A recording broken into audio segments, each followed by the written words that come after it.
Good morning and happy Tuesday. Have a totally terrific Tuesday. I know, I couldn't resist. It was very peppy. You guys know me. So we're going to be doing bell ringer day 4. This is Tuesday, 3/14/2023. There are no announcements today. I gave all announcements yesterday. So we're going to be talking about chapter 2. It's the SIM charting, overview of SIM chart for the medical office, this morning on our 5-minute video. I want to point out that whenever your chapter mentions modules in SIM charting, I want you to know that that means like front office, clinical care, and billing and coding and billing. So if you look here in my little picture, you're going to see your front office module, your clinical care module, and your coding and billing module.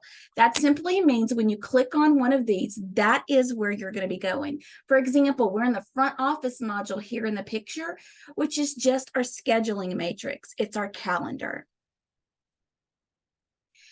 So getting comfortable with EHR software.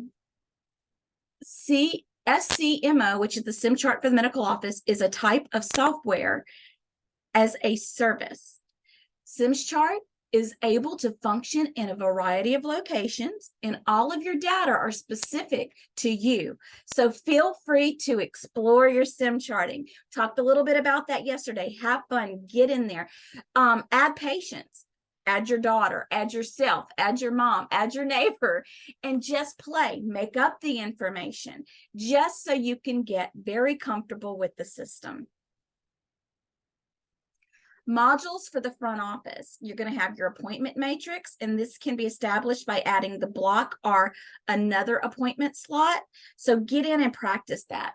Other functions are composing patient letters, phone messages, and emails, and we're going to be looking at all of those things. Patient demographic tool is used to establish and manage patient payer information. And you have a form repository, and it provides comprehensive list of forms. So this is all found in that front office module. Modules in the clinical care. You can access this module by clicking the clinical care tab or find patient icon. All clinical documentation is performed within the patient encounter. Several clinical records for data entry. The user can upload diagnostic imaging and laboratory requests. The superbill function can also be accessed. Superbill cannot be created without an encounter. The main feature of the billing and coding module is the superbill, ledger, claim, processing, daysheet, reporting, and auditing. Now, most of these things are going to be found in your key terms. That's why I'm telling you guys, please, please, please know your key terms. So here's some key terms that you must know. An active patient is an established patient or established patients who have been seen by a physician or any healthcare provider within that group for the past 3 years. Now, let me explain to you what I mean by in that group. Now, for example, I'm going to go see Dr. Cardiology. In Dr. Cardiology's office, there's Dr. Smith, Dr. Jones, and Dr. White. If I see any of those doctors, that is within the group. So if I start to see Dr. White, and he and I just don't mesh and jive, but I don't want to change the facility, I can go see Dr. Smith instead. But that's still within the same group. So I would still be an established patient. What is an inactive patient? A patient who has not been seen in the last 3 years. Closed patient records are records of those patients who will not be returning to practice or have been seen or have not been seen in at least 10 years. Retention period is the amount of time records must be kept in storage by the medical office. Let's talk about internet use in the office. Guys, it's professional use only. You can use it for patient education, directives, community resources.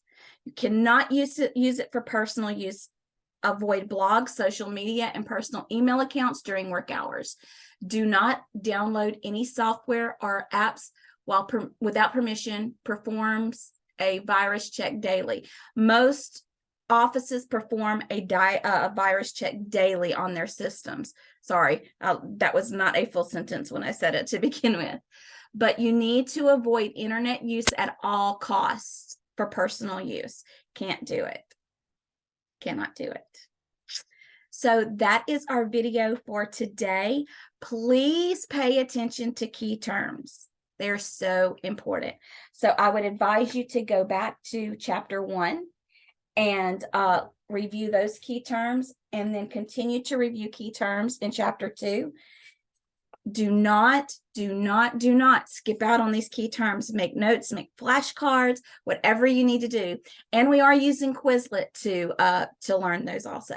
Have a great Tuesday, and I'll see you guys tomorrow for our 5-minute video. If you need anything, please let me know. Bye-bye now.